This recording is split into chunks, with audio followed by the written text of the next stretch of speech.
Desde que era muy pequeña, los recuerdos que tengo son que vivíamos en el campo o en la finca, como decían mis padres. Estábamos muy solos, no teníamos familia y eso me hacía sentir muy aislada con un sentimiento de soledad. Y mis padres, ellos eran muy rústicos, no existía eso de besar, abrazar, dar cariño, ¿verdad? Era algo más de tú allá, yo acá, una forma de ser más agresiva. Incluso tengo más recuerdos malos que buenos de ellos, porque cuando yo tenía 6 años, ellos tuvieron un accidente de auto y los dos murieron. En ese tiempo todo fue muy confuso, siento que olvidé algunas cosas, pero recuerdo otras. Incluso que había una persona que estaba cuidando de mí, de mis documentos, que hoy entiendo que estaba ahí, era el consejo tutelar. Ellos estaban cuidando de mí y todo, y se dieron cuenta y dijeron que no tenía con quién quedarme, no tenía parientes, y hasta que lograran contactar a algún pariente o a alguien, yo me quedaría en el orfanato. Pues yo fui al orfanato y ahí me quedé hasta los 14 años. Entonces viví muchos años ahí, ¿verdad? Yo crecí en el orfanato. Cuando cumplí 14 años, contactaron a una tía mía, que era pariente de mi papá de otro estado y fue muy difícil. Alguien ahí logró encontrarla por mi apellido, habló y realmente coincidieron los datos. Me mandaron a su casa y cuando llegué a la casa de esa tía, ella era una mujer soltera que tenía a mi primo, que mi primo tenía 17 años de edad. En ese tiempo ella vivía en una casa grande, pero también eran solo los dos. Y ella no conocía mucho a mi papá, ni tenía trato ni familiaridad con él. Eran personas así que tenían gente en común, pero eran familiares lejanos. Pero esa tía mía, ella fue una tía tranquila. Yo sentía que podía conversar con ella, que podía hablar con ella, y mi primo, él era muy educado y también hacía las cosas para agradarme, hacía las cosas para verme feliz. Yo sentía que mi tía tenía un poco de celos, pero como yo era una niña que no, por más que hubiera familiaridad, yo no crecí ahí, entonces no me conocía tanto así, ella no se preocupaba de que tuviéramos una cercanía, ¿sabes? También recuerdo que hice amistades muy rápido, que hice amigas muy rápido y siempre respetaba los horarios de mi tía. Hubo varias veces que quise salir y mi tía me dejaba, pero ella era muy estricta, entonces decía, a tal hora tienes que estar en casa. Entonces a esa hora yo estaba en casa, incluso para que confiara en mí.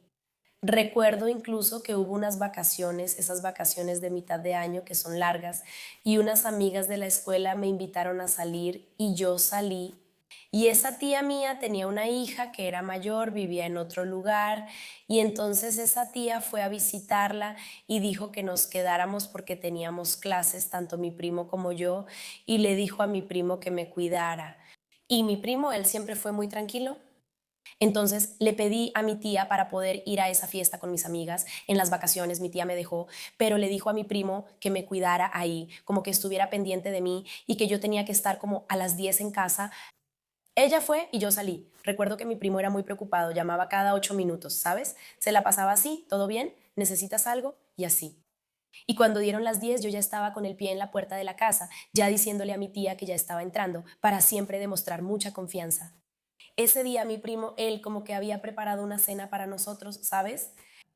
Y entonces comimos ahí, estuvimos juntos, después fuimos a la sala, pusimos una película, hicimos palomitas y nos dormimos. Dormimos abrazados, pero fue ese abrazo así, con respeto, ese abrazo con cariño, y él era tan guapito, ¿sabes? Y yo siempre también fui muy bonita.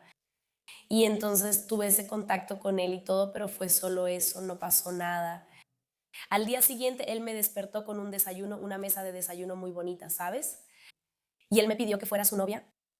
Y eso fue muy romántico y empezamos a salir, pero ya sabes cómo es, ¿no? Yo ya tenía miedo de mi tía, pero él le contaba todo a su mamá y teníamos una relación muy abierta con ella. Él decía, es mejor que le contemos, no tenemos por qué mentirle, mi mamá va a permitirlo, ella es permisiva, siempre y cuando también respetemos los límites que ella pone y todo eso.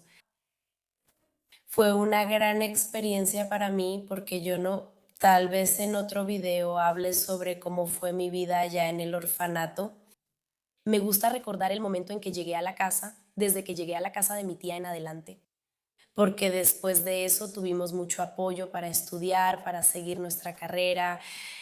Todo el mundo siempre me elogiaba, me detenía, decía que yo era muy bonita, que tenía rasgos muy bonitos, ¿verdad? Y recibí una oportunidad de hacer un trabajo en mi ciudad para algunas marcas. Empezamos a hacer algunos trabajos, algunas cosas y fui creciendo dentro de ese mercado. Y mi primo, mi novio, como siempre me acompañaba y estaba por ahí, también se interesó en la cámara y él me tomaba fotos, teníamos esa cosa, ¿sabes? Mi primo era unos pocos años mayor que yo, así que fuimos creciendo mucho juntos, ¿verdad? Entonces él encontró su camino profesión al mismo tiempo que yo estaba descubriendo la mía también. Y fuimos desarrollándonos juntos, ¿no? ¿Sabes? Fuimos creciendo hasta que empezamos a juntar dinero porque vivíamos en casa, yo vivía en casa de mi tía, él con su mamá, no teníamos que pagar renta, no teníamos gastos, ya estábamos terminando la escuela y ya estábamos haciendo nuestros trabajos, ¿verdad? Yo estaba trabajando como modelo y él estaba trabajando como fotógrafo. Fuimos ahorrando nuestro dinero para poder irnos al extranjero, para ampliar nuestros conocimientos fuera del país, para que yo también me convirtiera en una profesional internacional, igual que él. Y salimos del país cuando todavía éramos muy jóvenes, empezamos nuestra vida aquí. Casados, claro, tenemos nuestras discusiones, tenemos nuestra vida, pero tenemos una hija de 14 años y un hijo de 2 años y yo sigo trabajando como modelo. Y hay algo que la verdad me afecta mucho. Algo que me irrita desde que me convertí en mamá es que sigo teniendo un rostro muy angelical y una belleza muy delicada. Y a veces la gente se confunde con mi edad, piensan que soy una chica muy joven, una niña, me confunden. Y por eso, porque siento que en apariencia a veces no transmito autoridad y no tengo de qué quejarme, porque soy una mujer exitosa, mi esposo es un hombre exitoso, somos felices viviendo aquí. Y cada vez que las personas preguntan sobre mi historia, me gusta contar esta historia porque es la historia que cambió mi vida. Hola, my cats, ¿cómo están? Chicos, para quienes quieran hacerse miembros del canal, hagan clic aquí. En la descripción tienes acceso a los 12 videos que dejo programados que salen los lunes, miércoles y viernes. Ahí yo programo todos y tú puedes elegir cuál quieres ver. Y ahí, al principio de cada mes, yo los subo para ustedes y muy pronto habrá videos exclusivos, habrá videos muy padres para ustedes ahí. Entonces entra aquí, hazte miembro, mándame tu historia a historiascanaldiadepaula@gmail.com, dale like, comenta, comparte y suscríbete. Un beso y hasta el próximo video.